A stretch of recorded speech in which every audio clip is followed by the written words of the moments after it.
Milo talks to an AI more than he talks to his own brother now. Not about anything dramatic, just the small stuff. What to eat, how to word an awkward text, whether he's overreacting to something at work. It's fast, it's patient, it never seems annoyed. And somewhere in the last year, without ever deciding to, it quietly became his first call instead of his last resort.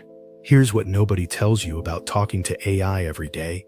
It's not that it's inherently bad, and it's definitely not a sign of weakness or isolation, even though it sometimes gets framed that way. There's a specific psychological cost hiding underneath the convenience. One that has almost nothing to do with the AI itself, and everything to do with what quietly stops happening in its place. Let's start with something simple that gets overlooked constantly. Every interaction you have is either exercising a skill or letting it go a little unused. Psychologists call this the use it or lose it principle of cognitive and social skills, the same mechanism behind why a language gets rusty without practice. Working through a hard decision by yourself, sitting with uncertainty until your own reasoning sorts it out, tolerating the discomfort of not immediately having an answer. These are skills, not fixed traits. And when a fast, frictionless answer is available every single time, the muscle that would normally do that work gets quietly bypassed again and again until it's noticeably weaker than it used to be. Here's the part that explains why this specific kind of cost is so easy to miss while it's happening. There's a concept called invisible skill atrophy, where a capability doesn't announce its decline. Nobody feels their own patience for uncertainty getting thinner in real time.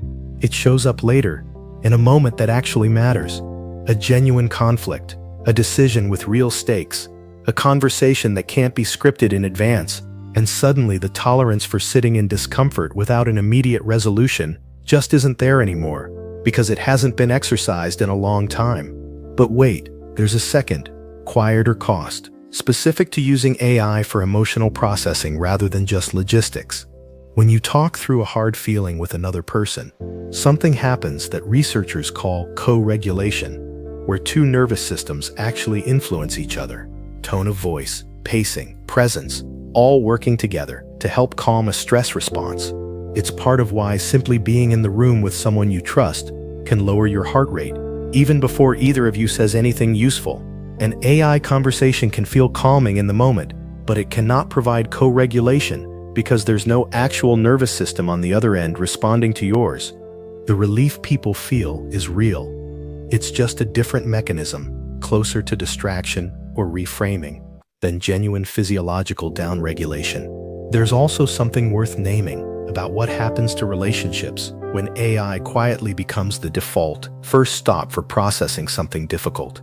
Every time a hard moment gets worked through alone with a chatbot instead of with a person, that's one fewer opportunity for a friend or partner to actually be needed, to show up, to strengthen the relationship through the specific act of being leaned on. Psychologists studying relationship maintenance describe this as reciprocal vulnerability, the mutual exchange of being trusted with something hard that deepens closeness over time. Skip enough of those moments, and relationships don't necessarily end, but they can quietly thin, becoming more logistical and less emotionally load-bearing, simply because they were never asked to carry weight anymore. Here's something that explains why people rarely notice this shift happening until it's already fairly advanced. Convenience doesn't feel like a trade-off while it's occurring. It just feels like relief, and relief doesn't prompt self-examination the way discomfort does. Nobody sits down and consciously decides to lean on AI instead of people. It happens one easy interaction at a time, each one perfectly reasonable on its own, until the pattern has quietly become the default without ever being chosen as one. There's also a specific cognitive cost worth naming, distinct from the emotional one. When an AI consistently provides polished, structured answers, there's a subtle pull toward accepting that output rather than generating your own, even when your own reasoning would ultimately serve you better because it's actually yours. Researchers studying automation bias, first documented in aviation and medical settings, found that people tend to overtrust confident-sounding automated output, even in cases where their own judgment was more accurate.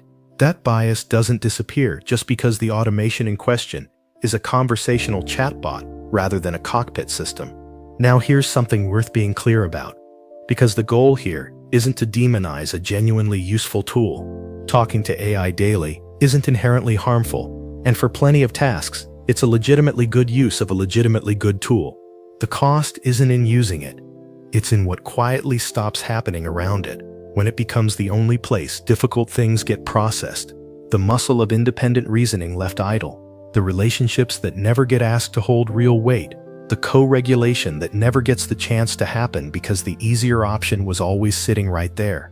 Here's the part worth saying clearly, because a lot of people use AI this way, without ever pausing to notice the pattern. Relying on AI for quick, low-stakes help doesn't mean anything is wrong with you. It usually just means you found the path of least resistance, the same way anyone would. The only thing worth watching for is whether that path has quietly become the only one you still know how to walk. The goal was never to stop using AI. It's making sure it stays one tool among several, rather than the only place your hardest thinking and hardest feelings ever get to go. If you've noticed AI quietly becoming your first call instead of a person, hit subscribe.